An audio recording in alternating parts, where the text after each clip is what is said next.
Diamond C Fundamental for Success number 14, practice blameless problem solving.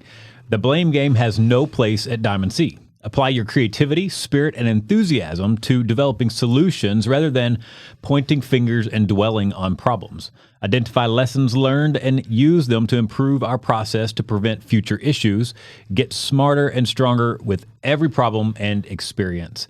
So, Stephanie, thanks for joining me for a few minutes to talk about this fundamental. I remembered from back when that you had restorative in your top 5 Clifton strengths, and you told me number 1 actually, Number 1, yep. which is all about problem solving, making things right, fixing things.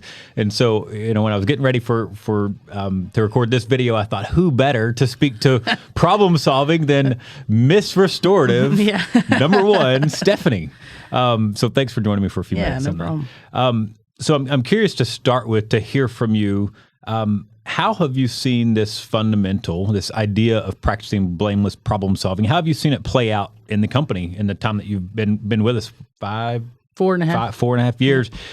Good, bad, otherwise.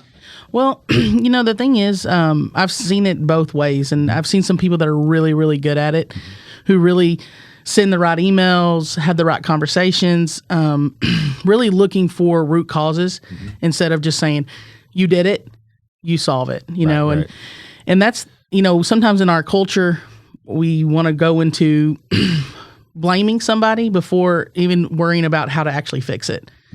And the way I've seen it is people going in saying, hey, we know there's an issue. What are we going to do to solve it? Instead of saying, well, I spent all this time working on who did it, instead of saying, I worked on all this time to solve the problem.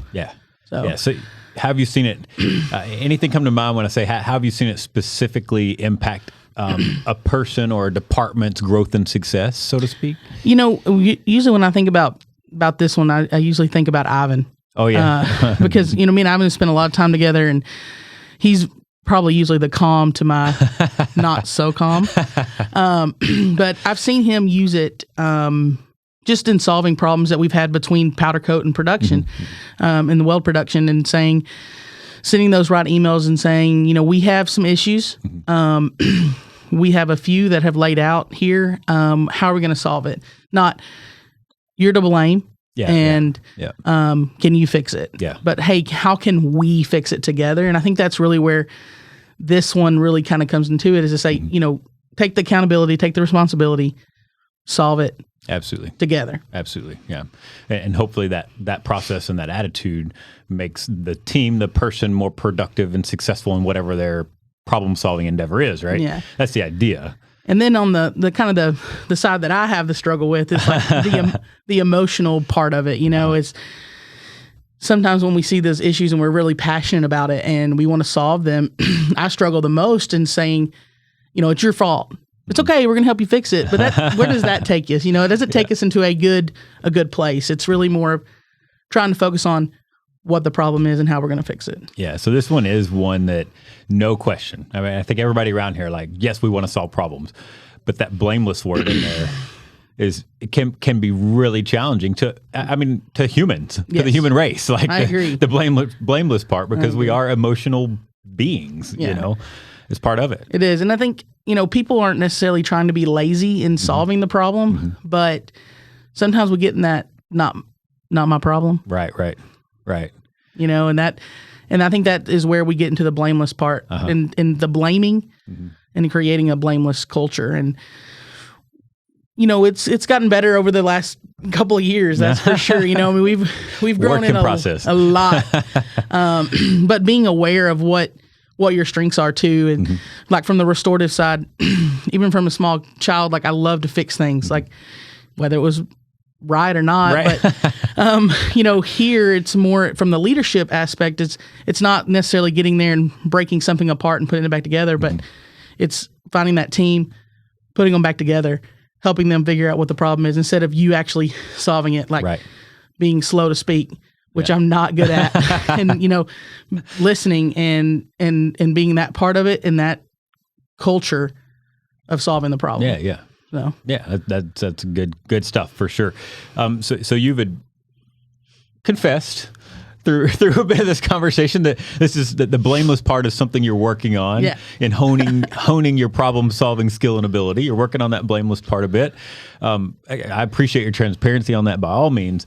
But that's not an uncommon struggle at all. Right. And so I want to ask the question, how, as you've walked that road yourself and trying to work on yourself in that, how can a person go about getting better at it, at practicing this fundamental, at practicing blameless problem solving?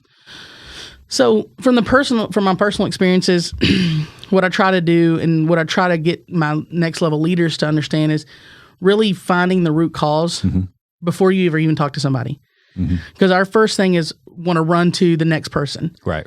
And that just creates a communication that it can go negative very quickly. Yeah. So really trying to figure out what the root cause is, not just stopping at the first thing you find, but also listening, which is one of my not so strengths sometimes. And it's the listening part that really drives the communication. That's that silent part of communication that sometimes we miss out on because we want to be the ones with our names on it that fixed it, or maybe we want to have our names on it that found it.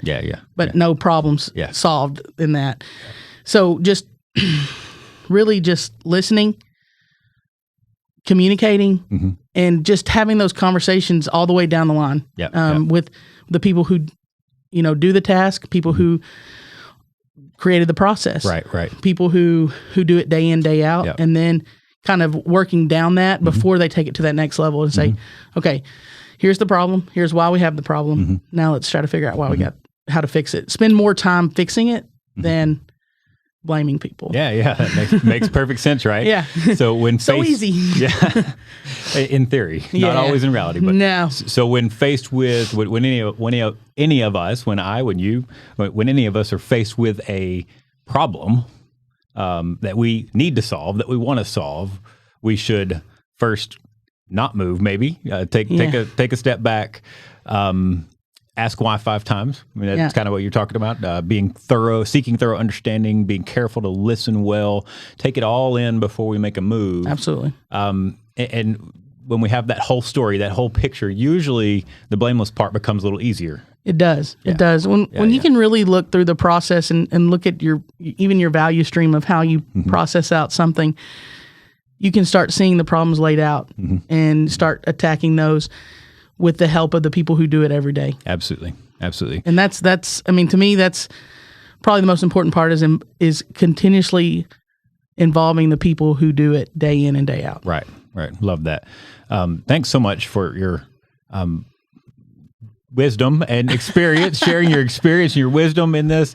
Absolutely, your points are perfect advice for anyone that is working to fuel the growth and success of their team members themselves, their customers, community, all those things, in sowing our role just a bit to be careful, diligent, thorough, listen well before we make a move and place blame. Absolutely. So take that action.